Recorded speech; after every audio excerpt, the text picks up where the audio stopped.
If you're a history enthusiast or a survival-minded individual, you're in the right place. Before we dive in, make sure to subscribe to After the Sirens and hit the notification bell.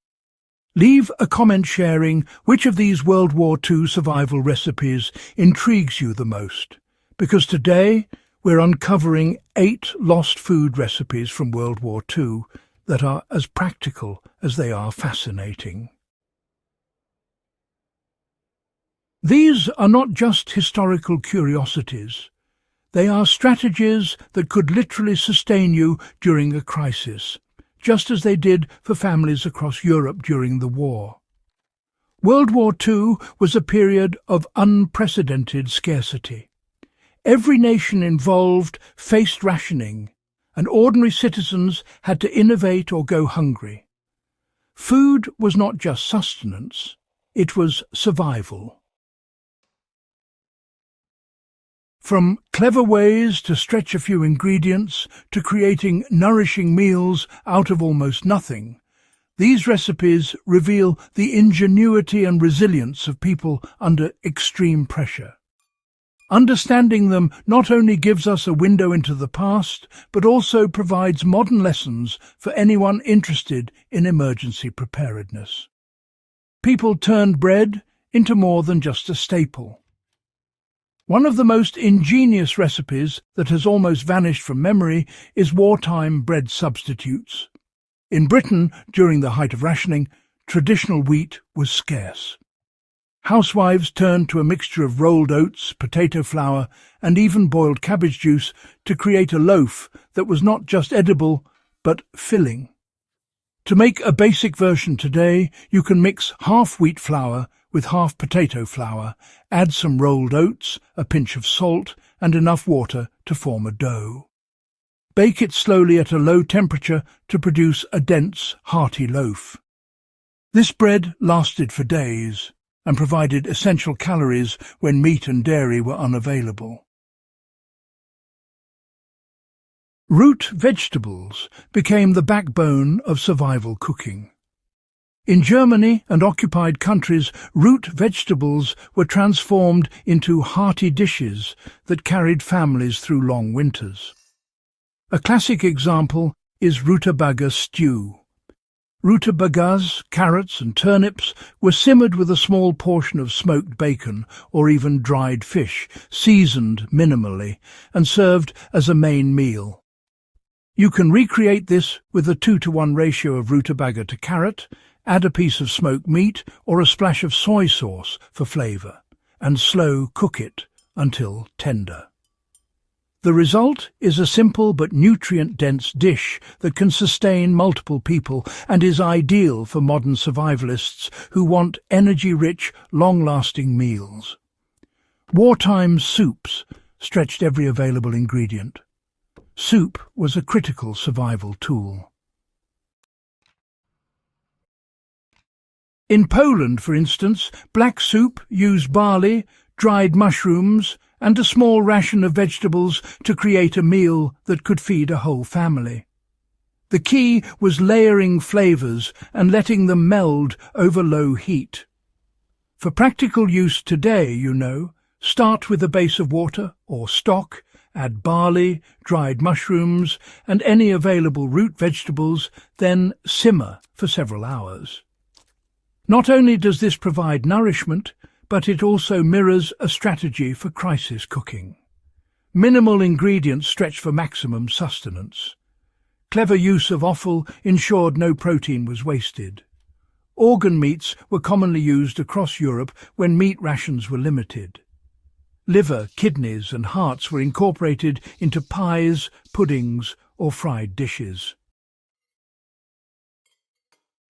For example, a simple liver and onion pie required just a handful of offal, some flour for a crust, and a splash of water or broth.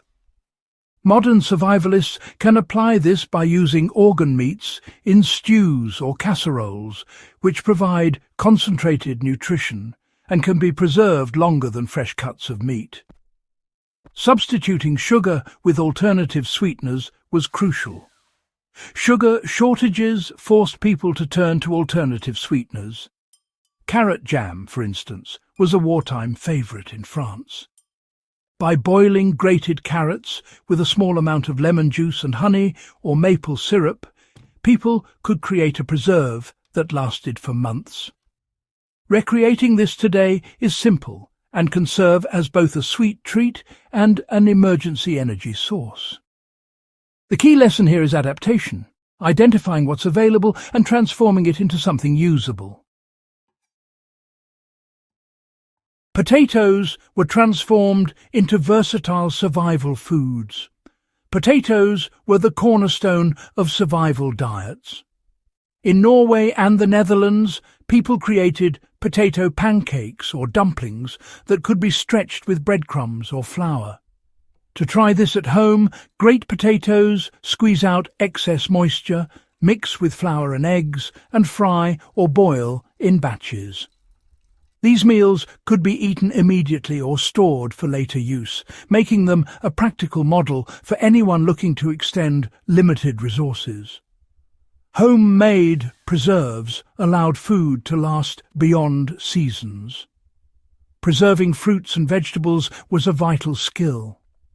In Russia, families made pickled cabbage, beets and cucumbers that could last through harsh winters. The method was simple.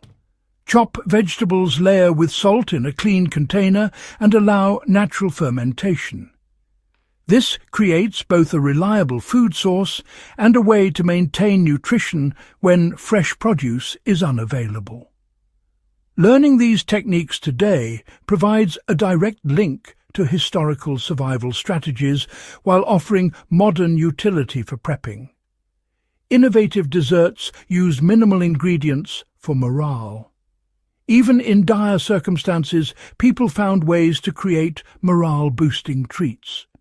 Wartime chocolate substitutes, for example, used cocoa shells, acorns, or roasted chickpeas combined with a small amount of sugar or syrup.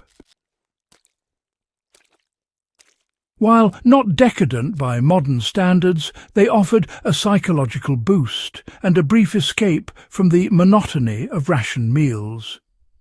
Recreating such recipes can be a valuable lesson for survivalists, showing that morale is as essential as calories in prolonged crises.